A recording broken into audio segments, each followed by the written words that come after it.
جی میرا دوسرا سوال یہ ہے کہ جیسے مطلب آپ لائیو آتے ہیں، آپ سے لوگ سوال کرتے ہیں، ویسے ہی پاکستان کے ایک انجینئر مرزا علی، نام سنا ہوگا شاید آپ نے، جی سر. وہ بھی لائیو آتے ہیں، تو میں ان سے لائیو میں نے ان سے بات کی، میں نے ان کو بتایا کہ بھائی آپ کا نام لیا، میں نے بتایا ان کو کہ آپ ان سے بات کیوں نہیں کرتے ہیں؟ اگر آپ ہر ایک سے مناظرہ کرتے ہیں تو آپ ان سے بات کیوں نہیں کرتے ہیں؟ تو انہوں نے کہا کہ بھائی وہ ڈھیٹ آدمی ہے، وہ کسی کی نہیں سنتا ہے، اگر وہ دلائل سے جواب سنتا تو ہم اس سے بھی بات کرتے ہیں۔ آپ ان کو تیار کرو، آپ ان کو بتاؤ کہ آپ تسلی سے یہ ہماری بات سنو تو میں تیار ہوں مناظرہ کرنے کے لیے۔ تسلی سے سننے کے لیے تیار ہیں اور اس کے سب شرائط ماننے کے لیے تیار ہیں اور اس کو زیادہ ٹائم دے دیں گے. ٹھیک ہے نا؟ میں کم ٹائم لوں گا. جی ہاں، میرے ہر منٹ کے جی مقابلے میں وہ 1.5 منٹ لے لے بھائی. مجھے 10 منٹ میں، میری باری میں 10 منٹ میں لینا، اس کو 15 منٹ دے دو. مستری جی صاحب، یہ بہانے کرنا، وہ مستری کسی سے مناظر کرتا ہی نہیں ہے. وہ آج تک کسی سے جی مناظر نہیں کیا. اس کے سب سوالات جی جوابات پلانٹڈ ہوتے ہیں، پہلے سے اس کو پتا ہوتا ہے کون کیا سوال کرے گا. ٹھیک ہے نا؟ وہ یہ سب جی اداکاری ہے. یہ سب اداکاری ہے. ٹھیک ہے نا؟ اب یہاں پہ آیا نا، مجھے تو نہیں معلوم کہ آپ طالب علم ہیں، مولوی ہیں یا نیم ملا ہیں. آپ کیا سوال، مجھے تو کوئی اندازہ نہیں ہے. ہم تو کسی کا پوچھتے نہیں ہیں پہلے سے کہ آپ کیا سوال کریں گے. میں وہ تو نیم پہلے سے حکیم پوچھتا میں ہے. نیم ہاں حکیم اللہ جان، ہاں. نیم حکیم اللہ وہ تو جان۔ پوچھتا، وہ تو اس طرح تو کسی سے مناظرہ آج تک کیا نہیں. وہ اپنے حنیف قریشی صاحب ہیں، دیکھیں ان کے دروازے پہ گئے، ان کے اکیڈمی کے دروازے پہ گئے نا. پہلے سے جی کوآرڈینیشن کے ساتھ دروازہ تک نہیں کھلا، پولیس بلایا اس پہ. اور بھائی جی تمہارے ہم مذہب ہے تو وہ بھی اہل سنت، تم بھی اہل سنت. تمہارے گھر پہ تو نہیں آیا نا، آفس پہ آیا. گھر پہ آتا بھائی، جی چلیں بچے ہیں، گھر چھوٹا ہے، وہ کچھ گزارا نہیں ہوتا نا. تمہارے جی آفس پہ آیا، اس سے تمہارے پاس سیکورٹی گارڈ بھی ہیں، تمہارے پاس باڈی گارڈ بھی ہیں. تم تلاشی لے لو پہلے بھائی، کوئی مفتی قریشی صاحب نے کوئی بم اسلحہ نہ لے کے آپ کو مار نہ دے. تم پھر ان کے ساتھ بیٹھو نا، جی 5 منٹ ان کو چائے پلاؤ، کڑھائی منگا دو بازار سے، کڑھائی کھلا دو نا. یہ تو اتنے بغیرت پوری دنیا نے دیکھی تھی اس بغیرت کو.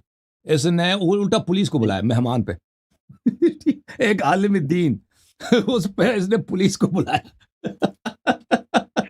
اور اللہ کے اس کو پہلے سے پتا میں تھا کہ یہ لوگ آ رہے ہیں. اتنا بغیرت آدمی تھا یہ اتنا ذلیل ہے یہ جی میں مستری نے اس صاحب کو جو کہا ہے تھا نا. میں نے اس کو کہا تھا کہ بھائی میں آپ کے ساتھ مناظرہ کرنے کے لیے آیا ہوں، آپ سامنے سے مجادلہ کر رہے ہیں، میں مناظرے کے لیے آیا ہوں، آپ اپنے آپ کو دکھانے کے لیے کر رہے ہیں، لیکن میں آپ سے ایک سوال پوچھوں گا۔ اس نے کہا کہ آپ کو صرف 2 کوشچن پوچھنے کی اجازت ہے۔ ہاں میں نے اس کو سوال پوچھا ہے، میں نے ان کو کہا کہ آپ بتاؤ بھائی، قرآن جب اللہ کہتا ہے کہ میری مثال کوئی بھی نہیں دے سکتا ہے کہ میں سننے والا ہوں، دیکھنے والا ہوں، میرے کان کیسے ہوں گے، دنیا میں کوئی شخص نہیں کہہ سکتا، اگر کوئی کہے گا تو وہ کافر ہے۔ میرے بارے میں سوچنا کہ اللہ کی ٹانگیں کیسی ہوں گی وغیرہ وغیرہ، تو پھر قرآن کے اندر کیوں لکھا ہے کہ اللہ سننے والا ہے، دیکھنے والا ہے، جاننے والا ہے؟ یہ ایسا کیوں لکھا ہے؟ تو جانتے ہو صاحب نے کیا جواب دیا؟ کیا ان جواب صاحب دیا؟ نے جواب دیا کہ بہرحال فی الحال تو ثابت ہو رہا ہے کہ اللہ سننے والا ہے، وہ تو اللہ کو ہی پتا ہوگا، ہمارے پاس اس وقت اس کی کوئی دلیل موجود نہیں ہے۔ میں نے بتایا بھائی جواب تو دو کم سے کم، کیا دلیل موجود؟ جب دلیل موجود نہیں ہے تو آپ یہاں بیٹھے کیوں ہو؟ وہ پکا وہابی ہے، وہ پکا انجینئر. یہ بھائی اس کا قصور ہی نہیں، اس کے پاس کوئی، یعنی وہ اہل بیت علیہ السلام کا جب نور نہیں ہے نا، وہ جی بالکل وہ یہ جو ہے عقیدے میں یہ لوگ پکے وہابی ہیں توحید کے معاملے میں. یہ اللہ تعالیٰ کو نستجیر جی باللہ، نستجیر باللہ آسمان میں ایک مخلوق سمجھتے ہیں، ایک چیز سمجھتے ہیں. اور اب ان کے توہمات ہیں، موہومات ہیں، خرافات ہیں. اور یہ جی سب مسلمانوں کے نزدیک دیکھیں، ابھی کوئی کتابوں کو نہیں کھولتا کہ کتابوں میں مجسمہ کے متعلق کیا لکھا ہے، مفتیوں جی نے کیا فرمایا ان کے متعلق، اکابر نے کیا کہا ہے ان کے متعلق. یہ تو جو انجینئر صاحب ہیں، جو البانی صاحب ہیں، ابن تیمیہ صاحب ہیں، ان کے جی عقیدے پہ، توحید کے عقیدے میں، یہ تو سب مسلمانوں کے نزدیک، شیعہ کے نزدیک، اشاعرہ، ماتریدیہ، احناف، سب کے نزدیک یہ بدترین مشرک ہیں. کافر سے بدتر ہیں یہ لوگ. ٹھیک ہے نا؟ اور ان جی کے اکابر مسلمانوں کے خلاف یہی لکھتے ہیں.